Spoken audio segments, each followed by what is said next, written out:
read 10 books in the month of October, so let's talk about all of these. In no particular order, let's start with Warbreaker. This is a standalone novel by Brandon Sanderson, and it works within the world of the original Mistborn trilogy and within the Stormlight Archive series. And so those are two series that I absolutely adored. And so this one I also adored. I ended up giving it 5 stars. Absolutely phenomenal. I love the magic system. There's some really strong female characters in it. They have the most amazing character growth. I'm such a big fan. There's actually like romance in this one that was like, it built up and felt like real romance, and I really liked that.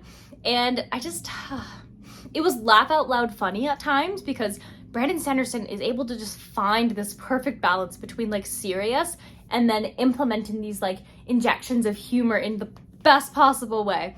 Love this book, so much fun. So basically in this book, there's like these breaths, and the more breaths you have, the higher kind of like you get in terms of like you can see colors better and you're like stronger, and you can use these breaths, like you can take out these breaths and you can use them to like control inanimate objects or even bring back kind of like the dead in the form of a lifeless. And so I think that that's really cool. And so basically what's happening is that these two kind of countries are like at the brink of war. And so like 20 years ago, there was this treaty that was signed that the main character area would send over their daughter to marry their godkin. And he's just like the kin of all of the gods. And the gods are basically people who have been returned. And returned is basically when somebody dies, but then they kind of decide that they're not really, it's not that they're not really ready, but it's that they have something that they need to do, kind of like unfinished business. And so they come back in the form of a god until they're able to achieve that goal that they couldn't in life. And then they can give their breath away to like their followers or really anybody, and that will like heal them, and then the gods will pass away. And it's really complex, but basically they send the youngest daughter instead of the oldest because the dad realized that he loved the oldest more, and so sends the youngest to go marry this guy. And then the oldest feels useless, and so she tries to go save the youngest. And then there's also these gods, a lot of politics, and it's just so good. I had like just such a fun time reading it. I definitely recommend. Next up, we have H.D. Carlton's Haunted Adeline. This is the first book in the duology. I ended up giving this 4 or 4.5. I know that I didn't give it 5 because there were some things that I morally didn't agree with, and I couldn't give it a 5, but I actually really liked this book. And it's one of those books that you're either going to like or you're not going to like at all, and you'll be disgusted by it. It's basically about a stalker who falls in love with this woman, and then she ends up falling in love with her stalker, and there's ghosts and there's like crime happening, like human trafficking. Like there's a lot of really dark things in this book. It is a dark romance, and for whatever reason, morbid curiosity perhaps, I ate this book up. Some of the scenes were just so spicy and delicious and amazing. I've never read this level of spice before. But yeah, if you have like questionable taste in books, definitely try this one out. Next up, we have My Roommate is a Vampire by Jenna Levine. I think I either gave this 3.5 or 4 stars, and this book was like laugh out loud funny. I was having a hoot with this book. It's exactly what it sounds like. This girl moves in with this guy, and he's a vampire, and she kind of gets caught up in vampire antics. And it's really funny. The modern day references are actually really well done. They're very clever. Everything about it, this is the rom-com for like Halloween time. It was fantastic. Okay, that's enough. I also finally read the Ex Hex by Erin Sterling, and I loved this book so much. The side characters were absolutely amazing. The writing was so fun and magical. Like it's literally that feeling you get around Halloween time, but like in a book. The main character puts a hex on her ex, and then 9 years later he has to come back into this town because he had to move away, and his family's in charge of the ley lines, which are basically these kind of like magical things that his family's been in charge of forever that protect the town. But when he shows up there, the curse kind of like comes into effect, and so when he tries to fix the ley lines, everything gets cursed. And so they have to work together. It's a second chance romance. It is so fun and magical. And there are other books about the side characters in the series that I'm going to be reading as well. I love this book. It was so worth the 1 year wait. Next up, we have The Only Purple House in Town by Anne Aguirre. This book was okay. I think I gave it 3 stars. Yeah, 3 stars sounds about right. It was probably the lowest ranked book in the 10 that I read in October, but it wasn't bad. It was just, I don't know, I felt like I was morally conflicted, which weird that I'm morally conflicted about this book and gave it a lower rating than the one that's like actually concerning, Haunted Adeline. But yeah, it's kind of like in the way. It's kind of like a guy who kind of stalks a girl online and then ends up moving in with her. But yeah, it was just okay. It was not too much happened, but it was a fun kind of magical journey. And yeah, that's pretty much all I have really to say about that one. I also finally read Lucy Maud Montgomery's Anne of Green Gables, the first book of 8, I believe. And I read this one in PEI because it takes place in PEI. It's a Canadian classic. I've never read it, but I've watched every movie, TV show pretty much on the planet of this. And so it was nice to finally read the story, and I didn't know that it was a series. And so now I have the entire box set that I bought in PEI because, you know, vibes.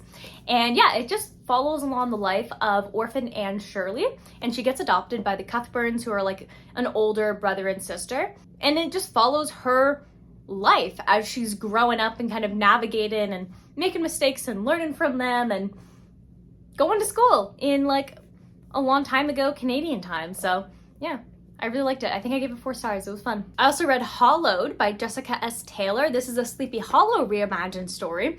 And I honestly did not realize how much I would love reading about the Headless Horseman, because it is a Headless Horseman romance. So you're probably thinking like, what?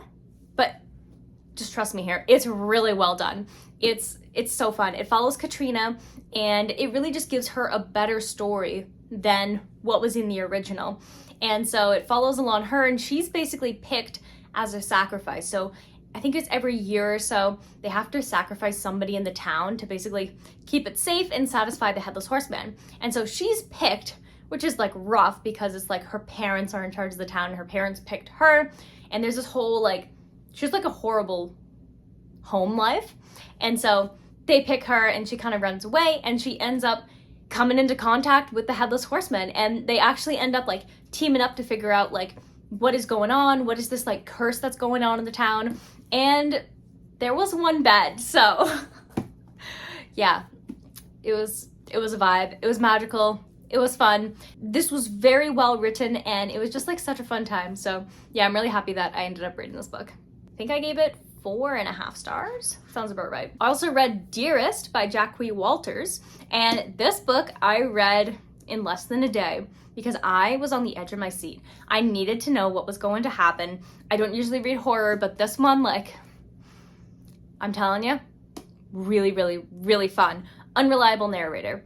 Super short and sweet. Scary, but like not super scary. The plot twists are great, and it literally just feels like you're in a fever dream, but like in a really good way. And I could not stop thinking about this book. I had to figure out what was going to happen next, and I could not predict what was going to happen in this book. And mind you, I am a horror novice, so like perhaps if you read a lot of horror, you're like, oh yeah, super predictable, maybe not for you. I don't know. I definitely recommend you read it though, because I had such a fun time with this book. The cover freaks me out still, but yeah, it was a really good time. It basically follows Flora, and she is a new mom, and her husband is deployed, he's in the military, and so it's just her and her baby, and she's basically been estranged to her mom for a really long time, and so she's ended up just like having a really rough time taking care of her newborn on her own. Nobody's there to help, and so she actually does reach out to her mom, and her mom shows up and starts to help her take care of the baby. But then there's something more sinister, something more dark that's kind of lurking beneath the surface. And that's all I'm gonna say, because everything about this book just shocked me. I also read Julie V. Watson's Ghost Stories and Legends of Prince Edward Island. This is the kind of book that I feel like I wouldn't really give it a rating, if that makes sense, because it was more just like ghost stories. And I read it while I was in PEI because, you know, that's the location I'm at. And so it basically just taught about the history and the rumors and just different stories about different locations in PEI. There were some pictures and stuff in here as well. Oh, there was one there. Just to kind of help get the setting and stuff. And yeah, it was really short, it was sweet, and it was really educational, which was fun. I love ghost stories. And last but certainly not least, I also read Callie Hart's Quicksilver. This book had some delicious spice in it. Like, the stuff that this man says, whew, you need like a fan or something like when you're reading this book. It's just, yeah, it's a good time. The only thing, I think I ended up giving it 4 stars or 4.5, but the thing that bugged me about this book, and it was literally the only thing that bugged me, because I did like this book. I definitely want to read the rest of them when they come out, but the thing that bugged me is that our main character is just so annoying. And she's just annoying to me. I'm not saying that like maybe she's not gonna be annoying for you, I have no idea, but she's just like that repeated character who refuses to wear dresses and skirts, only wears trousers. She's not afraid to like get into a fist fight and stab people with knives. Like, I'm just so over that type of character. So yeah, that's kind of the main character. And the only, okay, I said that was the only thing, but the other thing is that the man's name is Kingfisher. That needs a retake. That man's name needs to change, please. But aside from those 2 things, everything else was phenomenal. The side characters were so good. Like, they're what supporting characters should be like. Very similar in an odd way to Ex Hex, where your supporting characters are just like so good and well done. The world was really fun. It was definitely inspired by A Court of Thorns and Roses, but not in like a plagiarism way. So that's also like a bonus points. No plagiarism in this house. And yeah, it was fun. It is self-published, so there are a couple of typos here and there. If that bothers you, doesn't bother me. I honestly am just, I applaud anybody who writes a book. Beautiful work. Amazing job. Yeah, and this was just really fun. And like the magic system is so cool because there's this stuff called Quicksilver, and it's also like sentient, and it's like liquidy, but then it's also not liquidy, and it can also be a portal, and it can be a weapon, and you have to like trade things to it, and it all has different personalities. Like, Quicksilver is such a cool concept to me. I honestly love that so much about this book. And did I mention the stuff that Kingfisher says?